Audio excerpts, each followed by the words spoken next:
today I will be talking about the film The Substance, directed by Coralie Fargate, and reading it and looking at it through a feminist lens. So, if you don't know, The Substance is about this actress named Elizabeth who has accomplished a lot in her life. She's an Oscar winning actress. She has like her own star in the Hollywood Walk of Fame. She's just very talented and very successful. But it wasn't until her manager Harvey, who was, kind of fired her, only because of her age and just because he didn't believe that she was good enough for society. Specifically, just like people didn't want to see her.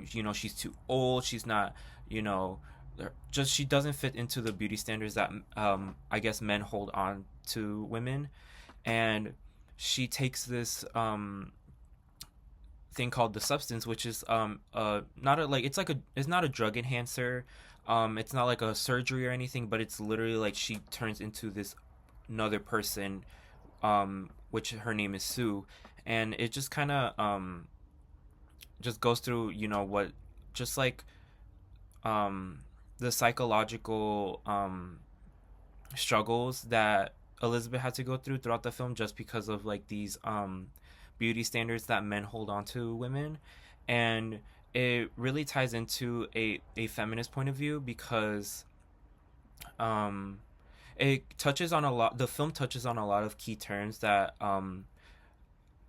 we can see through a feminist lens. For example, patriarchy, sexism, biological essentialism, and like female and male programming. So when I'm in class, I like to use the film The Substance to kind of just like help me look through like different lenses when we're talking about different lenses. So like the Marxist and stuff like that. So I like to use the film The Substance to just kind of um see how I can apply these views onto the substance. And I feel like both the feminist and queer lens ties into it really well, but I feel like feminism is seen more throughout the film, and it's kind of very obvious um, when you're watching the film. And if you haven't watched the film, I really recommend watching it. It's a really good movie.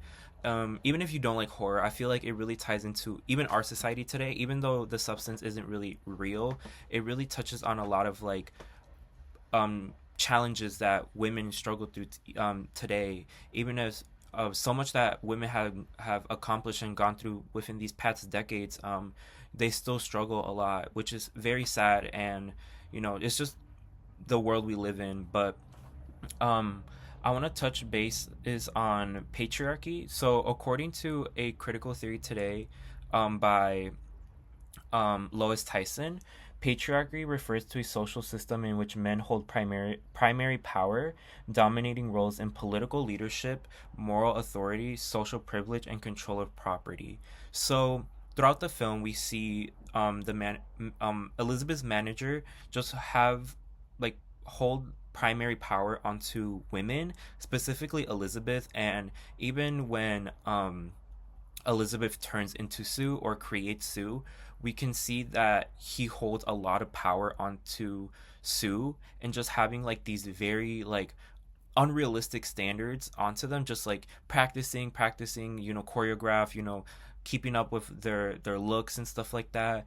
And even just like with Elizabeth, just saying like, oh, we don't want you anymore because you're outdated, or you're not relevant anymore just because of the way you look. And it's very ageist. Ageism is seen throughout the whole film a lot.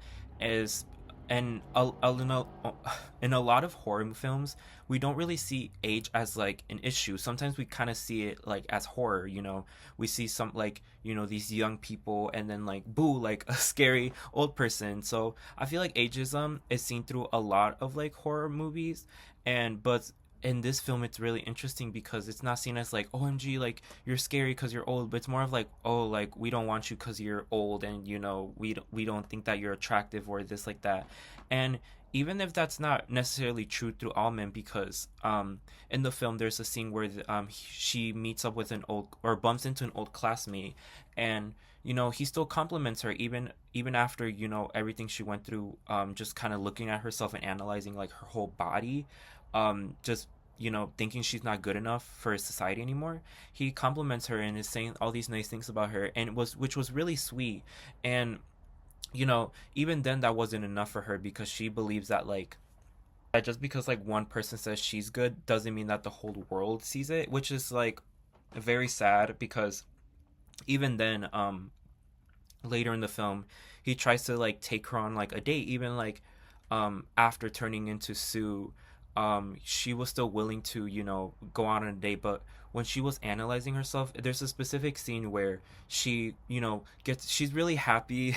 It makes me really happy for her that she is putting on makeup.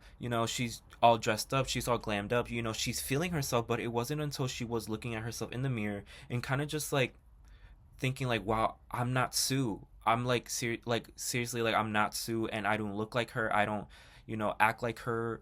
I don't, whatever she's doing now, that's not me. And she kind of just like breaks down. She starts taking off her makeup. She's like rubbing it all off, and it makes me really sad for her, because you know she offers a lot to the table. She's very talented. She's very, she's accomplished a lot. And for her to think that she's just not good enough just because of what other people think of her is very sad to me. And sex, like, it also ties into sexism, which is talked about in what Lois Tyson talks about. And in the text it says that sexism involves discrimination based on gender, particularly the belief that one gender is superior to the other. And I feel like we see that throughout the whole film, because Harvey has like all these like standards that he holds upon women, when he's literally the opposite of what he wants women to look like. And I'm not saying this to like say like, oh, these are bad things, but he's old, he's not to be mean, but he's like not the best looking. He's very gross and very just like not like, he doesn't like keep himself like looking good, I guess. Like he's very like gross. There's this also scene which is very probably the grossest scene in my opinion, where he's just like eating shrimp, and it's just like very gross and nasty, and just like um and I think that like ties into like that scene in particular really talks about like society today, how men will want these insanely like not unrealistic standards, but just like these very high standards on women, when they themselves don't uphold themselves to what they want women to be. Good looking, well put together, young, and stuff like that. And I think that that scene really ties into just like men as a society, because um it really just shows how men can just be really gross human beings, but yet have like these very unrealistic standards and just sexist and patriarchal like characteristics onto them. And I think that's very important when it comes to a feminist point of view, because women try their best every day to just be successful and just live like normally, but yet we have like men who hold these higher standards, and it's just very sad to see um women go through that on a daily basis. I also want to touch on female programming, which is talked about in Tyson's book, but I want to use other resources that I have found to kind of support female programming throughout the film. So when Elizabeth becomes Sue, or creates Sue, um there was an article that I read, which is by the University of Technology, Sydney, and it talks about the mother and daughter relationship, like the nuance that goes on. And I didn't think about that throughout, like while watching the film, but Elizabeth almost acts like a mom to Sue. She's, Elizabeth has done a lot in her life, and she almost like gave birth, well, yeah, gave birth to Sue. So she's kind of just like seeing like um Sue have all these accomplishments, and she almost gets jealous of Sue, even though that's technically her.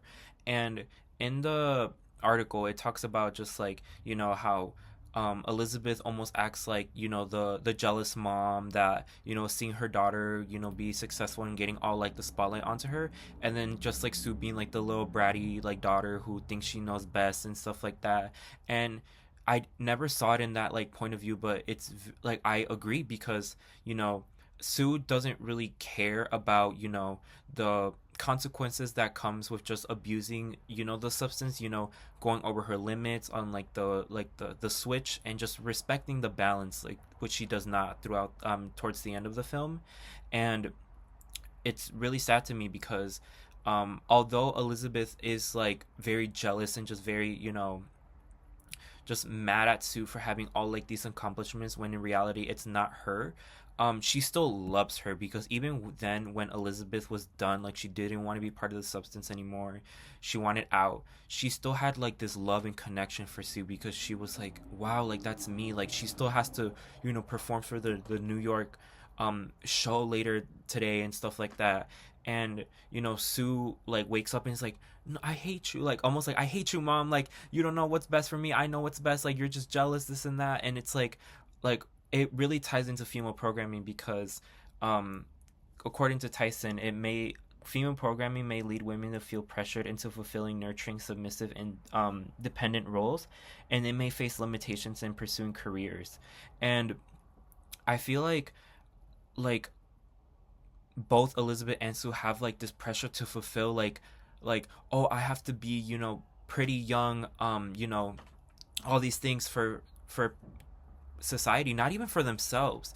Like, if you think about it, like Elizabeth isn't doing any of this for herself. She's doing it for other people, and she starts to realize that towards the end. It's like, wow, like I don't want to do this anymore. Like this isn't who I am. And it just leads to like just this whole mess towards the end of the film. And it's very sad to see that, like, um she is kind of programmed into like, okay, I have to have these beauty standards, I have to do this and that, because men hold these standards onto me, so now I have to fulfill them, no matter if that means that I have to take this random like drug that I found on the street. And it's very sad to think that like that is like how we can tie this into like our society today, how we see, these celebrities and models and influencers having like these surgeries, and like these perfect, like just perfect beauty standards that men and women hold on to, these people. And younger like generations like mine, Gen Z, or even Gen Alpha, can, or even like older generations like millennials, like baby boomers, just kind of see like, wow, like I'm old, like now I have to like, look good. And even if like other people like me, I want everybody to like me. Same with younger generations, like, wow, like, I still have a baby face, I still like baby fat, I guess, and like I have to lose this weight, I have to, get Botox, which is so like unnecessary. And like we can tie the film into our real life, because although the substance isn't real, we can't really apply that into um our real life. But there are a lot of like, like themes and like topics that we can apply into our real life today, which is very interesting. And that's why I feel like a lot of people should watch The Substance and just kind of realize like, wow, like even to me, I kind of opened my eyes and realized like, wow, like men are really sexist, and they are really gross and just like, ugh, like, and it's just very sad. And another, I watched an interview with Coralie Fargate and with, I think, Mubi, I think that's how you pronounce it. And the interviewer was just kind of asking like, wow, like, I know this movie is about like, the topics I talked about, but like, isn't it crazy how we can apply this today, and even to yourself? Like, you're a very talented, you know director, and a lot of people wouldn't have like thought of like, oh my god, a woman like directed this, or like, a lot of people just assume that men are like usually the ones in charge. Like, how do you feel? And she kind of just replied with like, oh, like, I am very grateful that I'm this, like, talented and successful, and like, but I just want to prove to other people that like women can do this. And like, although like female programming may face limitations in pursuing careers or ambitions, because of like these like assumptions that women can't do certain things, it really is like amazing to me, because like, you know we are in a world today where,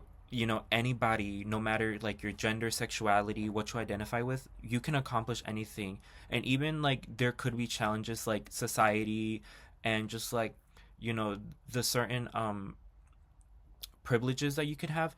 Anything is possible, and as long as you believe in yourself, I feel like anything is possible, and I really love that about this film. And it just kind of even like in the film, and just like how the directors and actors felt, they still feel that like women have a hard time just like doing things. Like I remember I forgot her name. It's Margaret, I think, Margaret Quanley.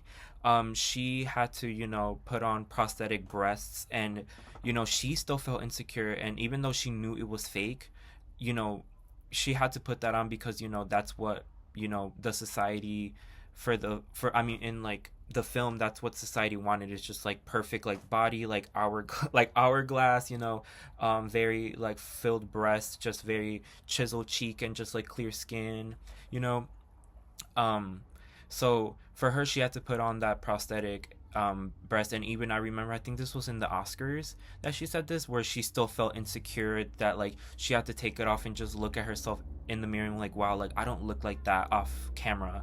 And it just like, this whole movie just ties around sexism in a very interesting way. And I think it's really good that we are making films, and just making resource not resources, but just making certain like media to highlight the horror of what women go through, and just like what men and patriarchy, and just what all like these other standards that men hold on to women. And yeah, that's very, I just love this movie so much, and it's just like, it really highlights it. And I'm very grateful that I took this class and just kind of analyzed it, because I love to analyze films, and but not in this way. I'm just kind of like, like what did the director mean by this, like whatever. But no, like reading it through different lenses, specifically like of a feminist point of view, it's very like interesting and eye opening, and just like wow, like this is really like the world we live in. And you know there's always like things to change, like feminist movements are never perfect. Like no movement is perfect, but as long as we're actively doing something, I think that's all that matters. And I feel like if we as a society, I don't think we'll ever in our society will reach that point in our life where we there's no sexism or stuff like that. But I just feel like just highlighting these like topics is really important, especially in our society today, especially with a lot of influencers and just like certain medias like kind of brainwashing and molding like young men's and like young boy and girls like brains into thinking this is okay to say and do. And a girl's being like, oh, like I have to do this and this in order to you know um be successful and just seem normal in society. So yeah, that's my um this is my take on the substance through a feminist point of view. I hope you enjoyed watching it, and I can't wait to talk more about films like this.